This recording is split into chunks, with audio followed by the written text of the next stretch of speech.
आउज़ुबिल्लाहिमिनश्शैतानिर्रजीम बिस्मिल्लाहिर्रहमानिर्रहीम। अस्सलाम वालेकुम स्टूडेंट्स। जैसे कि आपको मालूम है कि कोरोना की दूसरी लहर के पेश नज़र स्कूलों को दोबारा बंद कर दिया गया है और आपके मिड टर्म इम्तहानात हो चुके हैं और मैं उम्मीद करती हूँ कि आप सब अपना रिजल्ट भी ले चुके होंगे। तो जैसे कि आज 16 दिसंबर है और आज से हम अपने फाइनल टर्म की पढ़ाई का आगाज़ करते हैं। So students, take out your Oxford reading circle book class 7। आज हम पढ़ेंगे पोएम चैप्टर 4। पोएम है हमारी the tide rises the tide falls, page number 43 पे। ओके स्टूडेंट्स, तो लेट्स स्टार्ट द पोएम। पहले हम इसकी रीडिंग करेंगे और फिर इसके हम डिफिकल्ट वर्ड्स अंडरलाइन करके उसके मीनिंग्स लिखेंगे। The tide rises the tide falls, the twilight darkens the curlew calls, along the sea sands damp and brown, the traveler hastens towards the town, and the tide rises the tide falls। Okay student, इसमें हमारे पास difficult words कौन से? Tide, underline the word tide. Tide means wave, wave means लहर जो आती है ना पानियों में, उसको कहते हैं tide. Okay. The twilight, twilight means होता है शाम का वक्त, ठीक है। Underline the word twilight means शाम का वक्त। द कर्ल्यू कॉल्स, कर्ल्यू एक बर्ड को कहते हैं जो कि मतलब अक्सर शाम रात में निकलती है और चहचहाती है, उसको कहते हैं कर्ल्यू। कर्ल्यू एक बर्ड का नेम है। Okay students, underline the next word damp. Damp means नम, जिससे कोई भी मिट्टी नम हो जाती है उसे कहते हैं डैम, ठीक है। हैसेंस, हैसेंस मीन्स जल्दबाजी में, नहीं जल्दी जल्दी वो काम करना। अंडरलाइन द वर्ड हैसेंस मीन्स जल्दबाजी में, ठीक है। टाउन यानी आपकी जो सिटी है, कोई जगह है, उसे कहते हैं टाउन। ओके स्टूडेंट्स, तो हम इसका एक्सप्लेनेशन पढ़ते हैं। The tide rises the tide falls, the twilight darkens the curlew calls. मतलब कि है कि जो शाम के जो समंदर है, हमारे समंदर में क्या है, वेव आती रहती है, लहर आती रहती है और वापस चली जाती है। The twilight darkens the curlew calls, यानी शाम का वक्त आ चुका है और अंधेरा हो चुका है। यानी शाम के वक्त क्या होता है, अंधेरा होने लग जाता है और एक बर्ड जो होती है कर्ल्यू, वो क्या होती है, वो चहचहाने लगने लग जाती है। मतलब जब रात का वक्त होने लग जाता है समंदर में, तो वो बर्ड हमारी चहचहाने लग जाती है और वो आ जाती है। Along the sea sand damp and brown, the traveler hastens toward the town। अच्छा, उस समंदर की तरफ एक जो मिट्टी थी, वो कैसी मिट्टी थी, नम और ब्राउन कलर की, मतलब मिट्टी बिल्कुल नम सी हो चुकी थी। तो उस पर एक ट्रैवलर यानी एक इंसान था जो कि जा रहा था अपनी जगह, यानी उसको जहाँ उसे जाना था, और वो इतनी जल्दबाजी में था कि ना वो उसने किसी को कुछ देखा ना कुछ किया, वो बस चलते ही जा रहा था और अपनी मंजिल की तरफ, ठीक है। Then the tide rises, the tide falls। और इसमें क्या बता रहे हैं पोएट, कि जो पानी की लहर है वो आती है और वापस चली जाती है, ठीक है। मतलब जो इस स्टेंजा का मीनिंग थे कि इसमें शाम के वक्त एक ट्रैवलर था जो कि जा रहा था अपनी उस जगह पे जहाँ उसको जाना था, ठीक है। और वो इतनी जल्दबाजी में था, मतलब वो बस चलता ही जा रहा था और ना कुछ देख रहा था ना कुछ सोच रहा था। रात शाम का वक्त होता जा रहा था और क्या हो रहा था, एक बर्ड थी वो वहाँ पे आ गई थी गुनगुनाने के लिए। Okay students, next page, next stanza. Darkness settles on roof and walls, but the sea in darkness call. The little waves with their soft white hands efface the footprints in the sands, and the tide rises, the tide falls। इसमें underline करेंगे words को। Efface मतलब होता है मिटा देना। Underline the word efface means मिटा देना, ठीक है।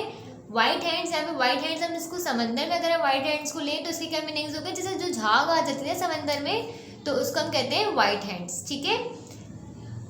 तो इस स्टेंजा में पोएट का कह रहा है हमारे पास कि darkness settles on the roof and wall, जो अंधेरा था वो छा गया था, मतलब छतों पे और दीवारों पे, नहीं अंधेरे, शाम का वक्त शुरू हो गया था और अंधेरा हर जगह छा गया था।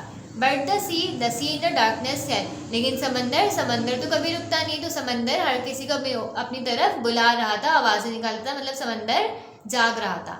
The little waves with their soft white hand, जो छोटी छोटी लहरें थी पानी की, अपने नरम नरम हाथों से और वाइट हैंड से, अपनी झागों से आगे आ रही थी। इफेज the footprints in the sand, और उस शख्स के फुटप्रिंट्स को मिटा रही थी जो कि मिट्टी पे बने हुए थे। यानी जितने भी जो वो ट्रैवलर था जो जा रहा था, उसके जो हैंड्स मतलब उसके जो फुटप्रिंट्स बने हुए थे उस मिट्टी पे, तो क्या जो लहरें थी पानी को क्या करेंगी, अपनी लहर से, अपने झागों से उसके फुटप्रिंट्स को मिटा रही थी उस मिट्टी पे से। And the right rises and the tide falls, और जो है पानी की लहर आती रहती है और वापस चली भी जाती है। ओके स्टूडेंट, सेकंड स्टैंडर्ड समझ में आ गया आप लोगों को। मतलब जो रात शाम का वक्त था वो दोबारा आ गया था और जो पानी की लहरें थी वो क्या कर रही थी, उस ट्रैवलर के जो राहगीर था वो जो जा रहा था उसके पाँव के जो फुटप्रिंट्स थे उसको मिटा रही थी अपने पानी से, समंदर। ठीक है। The morning breaks the steeds in the stalls, stamp and neigh as the hostler calls, the day returns but never more returns the traveler to the shore and the right rises and tide falls। इसमें underline करेंगे हम street को। Street, इसमें street का मतलब है घोड़ा। ठीक है। Underline the word next stalls. Stalls का मतलब होता है जहाँ जानवर के रखने की जगह होती है, जानवर को रखा जाता है, उसको हम स्टॉल्स कहते हैं। ठीक है। स्टैम्प मतलब जो घोड़े जब जमीन पे पटकते हैं पाँव को और मतलब हिलाते हैं तो उसको कहते हैं स्टैम्प कहते हैं। ठीक है। एंड नी मतलब आवाज़ निकलती है, जो घोड़े की आवाज़ जो होती है तो उसे कहते हैं नी। Hostler, underline the word hostler. Hostler means जो उन जानवर की, उन घोड़ों की देखभाल करते हैं उन्हें हॉस्टलर कहते हैं। ठीक है। अब इस स्टैंजा में पोएट क्या बता रहे हैं हमें, the morning breaks the steed in the stalls. जब मॉर्निंग ने अगला दिन शुरू हुआ तो क्या हुआ, जो घोड़े थे वो मतलब स्टॉल्स में खड़े हुए थे, स्टैम्प पहनी और वहाँ पे आवाज़ें लगा रहे थे और पाँव को पटक रहे थे। कब, जब एंड द हॉस्टलर कॉल, जब उनके जो देखभाल करने वाला है उसने जब आवाज़ लगे उन घोड़ों को तो घोड़े उठ गए सारे और वो अपने पाँव को पटकने लगे और आवाज़ें निकालने लगे अपनी। ठीक है। द डे रिटर्न्स, द अगला दिन आया, but never more returns the traveller to the shore. अब अगला दिन भी, अब उससे अगला दिन भी आ गया लेकिन जो ट्रैवलर था वो वापस नहीं आया। क्यों? क्योंकि जो लोग चले जाते हैं वो वापस दोबारा नहीं आते। जो ट्रैवलर था वो अपनी दुनिया में चला गया था और वो वापस पलट के उस जगह पे नहीं आया। And the tide rises the tide falls, और जो पानी की लहर है वो आती रहती है और वापस चली जाती है। आपने देखा होगा समंदर में जब पानी की लहरें आती हैं आपके पास करीब आती है फिर एकदम से वापस भी चली जाती है, रुकती नहीं है।